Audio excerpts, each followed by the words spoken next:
أعوذ بالله من الشيطان الرجيم بسم الله الرحمن الرحيم ثم آتينا موسى الكتاب تماما على الذي أحسن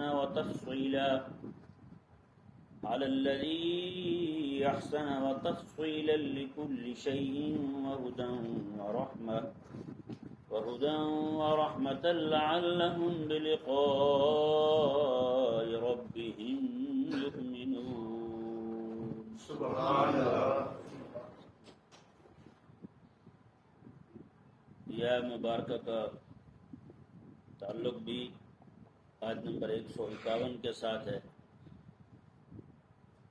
اللہ تبارک و تعالی نے پیچھے ارشاد فرمایا کہ قل حبیب آپ فرما دیں تعالوا او اتل ما حرم ربکم، میں تمہارے سامنے تلاوت کرتا ہوں جو کچھ میرے رب نے تم پر حرام کیا ہے. اس آیہ مبارکہ میں اللہ تعالی نے ارشاد فرمایا کہ حبیب آپ یہ بھی فرما دیں ثم آتینا موسیٰ الکتاب تماما، پھر ہم نے موسیٰ علیہ السلام کو کتاب عطا فرمائی اپنی نعمت کو پورا کرتے ہوئے، اپنی نعمت کو پورا کرتے ہوئے، اپنا انعام پورا کرتے ہوئے. یعنی حضرت موسیٰ علیہ السلام پر پہلے یہ انعام تھا، انہیں نبوت اور رسالت ملی. اللہ تبارک و تعالی نے ان پر انعام پورا کرتے ہوئے انہیں تورات بھی عطا فرما دی. یعنی کتاب کا ملنا یہ رب کا انعام ہے، رب کا انعام ہے. یہ تورات رب کا انعام ہے، انجیل رب کا انعام ہے، زبور رب کا انعام ہے، صحف موسیٰ، صحف ابراہیم رب کے انعامات ہیں. جی تو رب تبارک و تعالیٰ کا کتاب کے نزول کی صورت میں سب سے بڑا انعام اس کا قرآن ہے. سمجھایا نا مسئلہ؟ سب سے بڑا انعام رب کا قرآن ہے. میرے آقا علیہ السلام نے ارشاد فرمایا اللہ تبارک و تعالیٰ کسی بندے کو قرآن کا علم دے، پھر وہ بندہ دل میں یہ خیال لائے کہ فلاں بندہ مجھ سے زیادہ امیر ہے، آقا علیہ السلام نے بتایا اس نے قرآن کی بے ادبی کی ہے. بتائیں، اس نے قرآن کی بے ادبی کی ہے. آج کیسے لوگ کہتے ہیں کہ قرآن پڑھیں گے تو بھوکے مر جائیں گے، ہمارے بچے تو رول جائیں گے، یہ ہو جائے گا وہ ہو جائے گا. ایسی باتیں کرتے نہیں کرتے. تو یہ ان لوگوں کے لیے لمحہ فکریہ ہے کہ اللہ تبارک و تعالی نے جب تورات کو اپنا انعام قرار دیا، باقی کتابوں کو اپنا انعام قرار دیا، تو رب تبارک و تعالی کی کتاب کا نازل ہونا اس کا انعام ہے. تو پھر اس کا سب سے بڑا انعام قرآن ہے. جی رب تعالی نے ارشاد فرمایا جی میں کہ علی الذی احسن، میں یہ اس بندے پر، ان لوگوں پر انعام ہے جو نیکی کرنے والے ہوں. کیا ہوں؟ نیکی کرنے والے ہوں. کتاب تو موسیٰ علیہ السلام پر نازل ہوئی، ان کے صدقے میں ان کی قوم کو ملی، ان کی امت کو ملی. اور میں وَتَفْصِيلًا لِكُلِّ شَيْءٍ، اور یہ کتاب یعنی تورات جو ہے یہ ہر شے کی تفصیل بیان کرنے والی ہے، ہر شے کو تفصیل کے ساتھ وضاحت کے ساتھ بیان کرنے والی ہے. وَهُدًى وَرَحْمَةً، اور یہ کتاب ہدایت بھی ہے اور رحمت بھی ہے. لَعَلَّهُمْ بِلِقَاءِ رَبِّهِمْ يُؤْمِنُونَ، تاکہ اپنے رب کی یہ ہدایت اور رحمت ہے تاکہ لوگ جو ہیں اپنے رب کی ملاقات پر ایمان لے آئیں، اپنے رب کی ملاقات پر ایمان لے آئیں. اب اس آیت مبارکہ نے یہ واضح کر دیا رب کی ملاقات، رب کے ساتھ ملاقات جو ہے وہ کہاں ہوگی؟ وہ قیامت والے دن ہوگی. اب اس آیت مبارکہ نے یہ بیان کر دیا کہ کتابوں کے نزول کا مقصد بھی لوگوں کو قیامت کے دن کی تیاری کروانا ہے. یہ نہیں سمجھ آیا؟ قیامت کے دن کی تیاری کروانا ہے لوگوں کو. قیامت کے دن جو ہے اللہ تبارک و تعالیٰ کی بارگاہ میں حاضر ہونا ہے، وہاں جا کے حساب دینا ہے، جو کچھ بھی کیا ہے سارے کا سارا وہاں پیش ہونا ہے لے کر کے. تو وہی ایک دن ہے جس کی تیاری کے لیے سارا کچھ ہوا، ساری کتابیں نازل ہوئی کہ اسی دن کی تیاری ہو. اللہ اکبر. یہ تو قیامت والے دن پتہ چلے گا کون کتنا کامیاب ہوا اور کون کتنا ناکام ہوا ہے. بِلِقَاءِ رَبِّهِمْ يُؤْمِنُونَ، تاکہ آخرت کے دن پر اللہ تبارک و تعالیٰ کی ملاقات پر ایمان لے آئیں. یعنی آخرت کا عقیدہ جو ہے وہ ان کے دلوں میں پیوست ہو جائے. یہ ہے وہ بات جو اسلام چاہتا ہے، جو رب تبارک و تعالیٰ چاہتا ہے، رب تعالیٰ کا دین چاہتا ہے کہ بندہ مومن جو ہے اس کے دل میں عقیدہ آخرت پیوست ہو جائے. ہم وقت اسے خیال ہو کہ میں جو بھی کام کرنے لگے اس کے دل میں یہ خیال آئے کہ جو میں کام کر رہا ہوں اس کا میری آخرت کے ساتھ کیا تعلق ہے، میری آخرت کو اس سے نفع ہوگا یا نقصان ہوگا. ہر کام کرنے سے پہلے یہ غور کرے بندہ. جب یہ ہر کام کرنے سے پہلے غور کرے گا نا تو اس بندے کا پھر آخرت کے دن کا ایمان، اللہ تبارک و تعالیٰ کی ملاقات پر ایمان پختہ ہو جائے گا۔ جب ایسی اندھا دھند بھاگتا ہے اسے پتہ ہی نہ ہو کہ کیا کر رہا ہوں کیا نہیں کر رہا ہوں، تو وہ بندہ پھر پاگل ہے، بے وقوف ہے، اسے تو کوئی سمجھ نہیں ہے۔ اللہ تبارک و تعالیٰ نے ارشاد فرمایا، جی دیکھیں یہاں تک تورات کے بارے میں فرمایا، اگلی آیات کریمہ میں 3 آیات کریمہ میں اللہ تبارک و تعالیٰ نے اپنے قرآن کریم کے بارے میں فرمایا، اور ساتھ ساتھ قرآن کریم کی عظمت اور شان بیان کرتے ہوئے اللہ تبارک و تعالیٰ نے لوگوں کا عذر ختم کر دیا کہ قیامت والے کوئی عذر نہ دے کہ ہمیں تو قرآن پہنچے نہیں تھا، ہمارے پاس تو کتاب تیری پہنچی نہیں تھی۔ پھر رب تبارک و تعالیٰ نے ان کی سزا بیان فرمائی، جو رب تعالیٰ کے قرآن سے منہ پھیرنے والے ہیں، جو رب کے قرآن سے منہ پھیرتے ہیں، اللہ تعالیٰ نے پھر ان کی سزا بیان فرمائی۔ یہ دیکھیں جی، اللہ تبارک و تعالیٰ نے ارشاد میں وَهَذَا كِتَابٌ أَنزَلْنَاهُ مُبَارَكٌ، میں یہ جو کتاب ہے نا ہم نے نازل کی ہے، یہ بڑی برکت والی کتاب ہے۔ یہ قرآن جو ہے یہ بڑی برکت والی کتاب ہے، اس کی برکت جو ہے نا وہ روحانی بھی ہے اور مادی بھی، یعنی کہ دنیاوی برکت بھی قرآن عطا فرماتا ہے۔ جیسے حضرت سیدنا عثمان غنی رضی اللہ تعالیٰ عنہ آپ کے شہادت کے قریب کر کے کسی نے آ کر کہا کہ حضرت ارشاد فرمائیں آپ کی بیٹیاں جو ہیں ان کو ہم کچھ نہ کچھ روزانہ کا پیش کر دیا کریں۔ انہوں نے کہا نہ، انہیں کچھ نہ دینا، میرے آقا علیہ الصلوۃ والسلام کا فرمان شریف تھا کہ جو سورہ واقعہ پڑھے کبھی بھوکا نہیں رہے گا، تو میں نے سورہ واقعہ کا وظیفہ بتایا ہوا ہے، وہ میں نے بتایا ہوا ہے، وہ پڑھتی ہیں، اللہ تبارک و تعالیٰ جو ہے نا ان کو روٹی دیتا رہے گا، اس کی فکر ان کی فکر نہ کرنا، اندازہ لگائیں۔ تو یہ قرآن جو ہے نا یہ ظاہری تندرستی کو بھی دور کرتا ہے اور یہ روحانی تندرستی کو بھی دور کرتا ہے، لیکن سب سے بڑا بدبخت وہ ہے جو رب تبارک و تعالیٰ کے قرآن سے روحانی بالیدگی نہ لے سکے، دل کا نور نہ لے سکے رب تبارک و تعالیٰ کے قرآن سے، سب سے بڑا بدبخت وہ بندہ ہے۔ سمجھ آیا نا؟ دیکھیں جی رب تبارک و تعالیٰ نے ارشاد فرمایا وَهَذَا كِتَابٌ أَنزَلْنَاهُ، اور یہ کتاب ہم نے نازل کی، مبارک بڑی برکت والی کتاب ہے، فَاتَّبِعُوهُ، تم اس کی پیروی کرو، تم اس کی پیروی کرو۔ یہ نہیں کہ صرف ختم پہ پڑھ لیا قرآن تو کافی ہے، قلخانی پہ پڑھ لیا تو کافی ہے، دادا مر رہا ہے سورہ یاسین پڑھ لی تو کافی ہے، نانے کی جان نکل رہی سورہ یاسین پڑھ لی تو کافی ہے، نہ نہ نہ، یہ قرآن اس لیے تھوڑی آیا ہے۔ قرآن کریم جس لیے آیا ہے وہ رب تبارک و تعالیٰ نے ساتھ ہی فرمایا یہ کتاب ہم نے نازل کی ہے، فَاتَّبِعُوهُ، اس کی پیروی کرو، اس میں جو موجود احکامات ہیں، اس میں جو موجود منہیات ہیں، احکامات پر عمل کرو، منہیات سے باز آ جاؤ، اور اسی کا نظام جو ہے پوری دنیا پہ نافذ کرنے کا ہمیں حکم دیا گیا ہے، یہی مطالبہ ہے ہم سے۔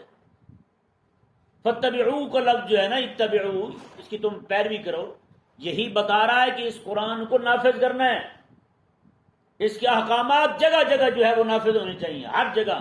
پوری زمین رب تبارک و تعالیٰ کی، پوری زمین اللہ تبارک و تعالیٰ کی ملکیت ہے، تو پھر بتائیں زمین رب کی ہو، قانون کسی اور کا کیوں، حکم کسی اور کا کیوں، آئین کسی اور کا کیوں؟ رب تبارک و تعالیٰ نے ارشاد فرمایا وَاتَّقُوهُ، اور ڈرو تم رب تبارک و تعالیٰ سے، لَعَلَّكُمْ تُرْحَمُونَ، تاکہ تم پر رحم کیا جائے، تاکہ تم پر رحم کیا جائے۔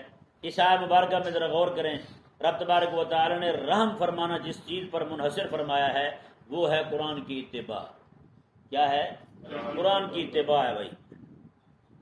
آگے فرمایا رب تبارک و تعالیٰ نے 2 آیات کریمہ میں ان کے عذر کو ختم کرتے ہوئے، میں یہ کتاب ہم نے اس لیے نازل کی ہے ان تقولوا انما انزل الکتاب علی طائفتین من قبلنا، کہ تم میں سے کل کو کھڑا ہو کر یہ نہ کہے کہ ہم سے پہلے 2 گروہوں پر تو کتاب نازل ہوئی تھی، تورات اور انجیل، یہود و نصارہ پر تو کتاب نازل ہوئی تھی، ہم پر کون سی کتاب آئی تھی؟ وَإِن كُنَّا عَن دِرَاسَتِهِمْ لَغَافِلِينَ، ہم تو یہ کتاب پڑھنے پڑھانے سے غافل تھے، ہمارے پاس تو کتاب تھی ہی نہیں۔ اللہ تعالیٰ نے فرمایا تمہارا یہ عذر ہے جو نا، عذر لنگ، یہ ختم کرنے کے لیے تو ہم نے قرآن بھیجا ہے۔ یہاں پہ یہ اشکال وارد ہوتا ہے، کتابیں تو پہلے 3 نازل ہوئی ہیں، تورات، زبور اور انجیل 3 گروہوں پر نازل ہوئی ہیں، لیکن قرآن یہاں فرما رہا ہے کہ 2 گروہوں پر کتاب نازل ہوئی ہیں۔ یہ مسئلہ پہلے بھی بیان کر چکا ہوں میں، لیکن وہ کسی اور زاویے میں بیان ہوا تھا۔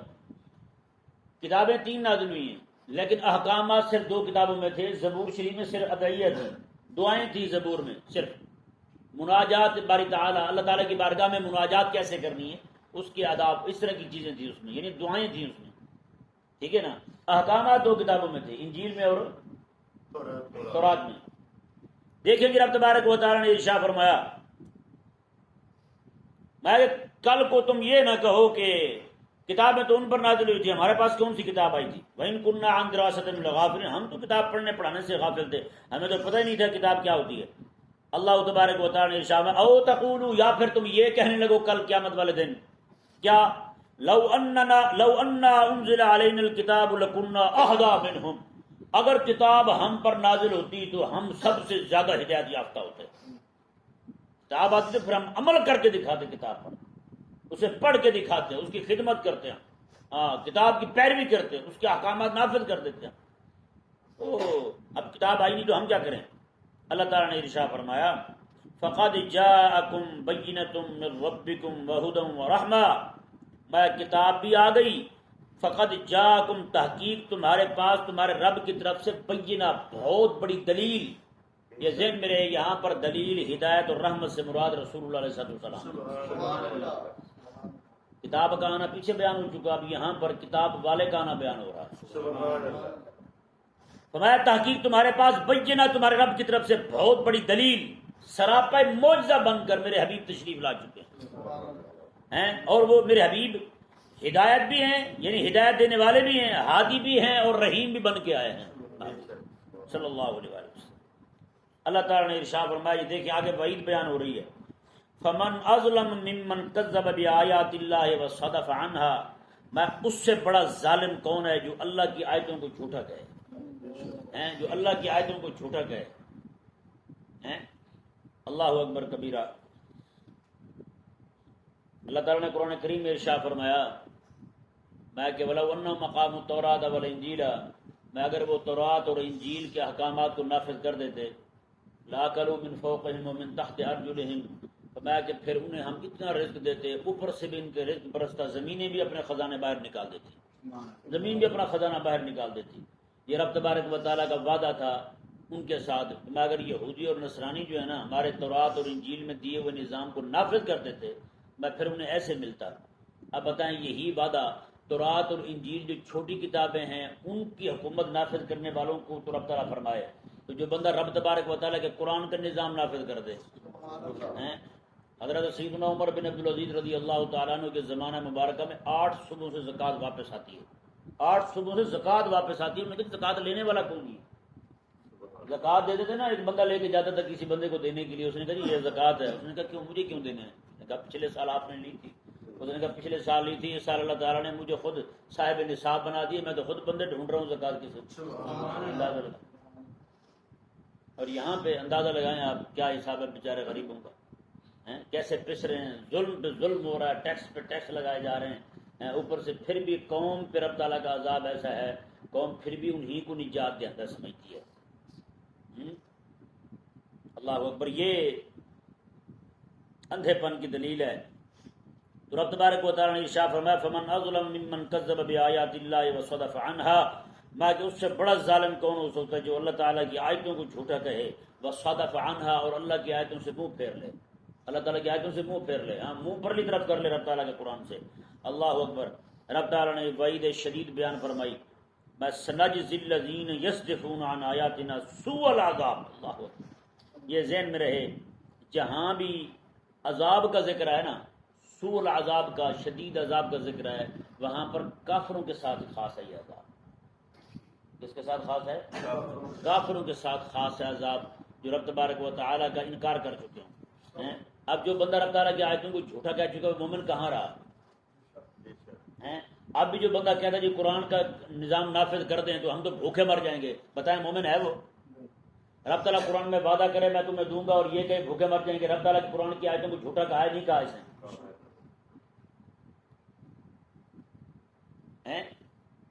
رب تبارک و تعالیٰ قرآن میں فرمایا کہ سود جو ہے نا میرے خلاف اعلان جنگ ہے. رب فرمایا کہ سود خور جو ہے نا اس کے خلاف میرا اعلان جنگ ہے. میں اعلان جنگ کرتا ہوں اس کے خلاف جو سود خور ہے. تو رب تبارک و تعالیٰ اور اس کے رسول کے ساتھ لڑائی ہے یہ سود خوری.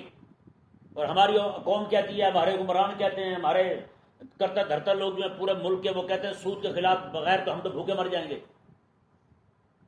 تو ذرا اندازہ لگائیں رب تبارک و تعالیٰ کے قرآن کی آیتوں کو جھوٹا کہہ رہے نہیں کہہ رہے؟ اللہ اکبر۔ رب تبارک و تعالیٰ نے انہی کے متعلق ارشاد فرمایا، جی دیکھیں، سنجزی الذین یصدفون عن آیاتنا سوء العذاب، ان قریب ہم بدلہ دیں گے انہیں سخت برے عذاب کا جو ہماری آیتوں سے منہ پھیر رہے ہیں، بما کانوا یصدفون، بدلہ اس کا جو ہماری آیتوں کو پیٹ کیے ہوئے ہیں، آیتوں سے منہ پھیرے ہوئے ہیں، یہ اس کا بدلہ دیں گے ہم ان کو۔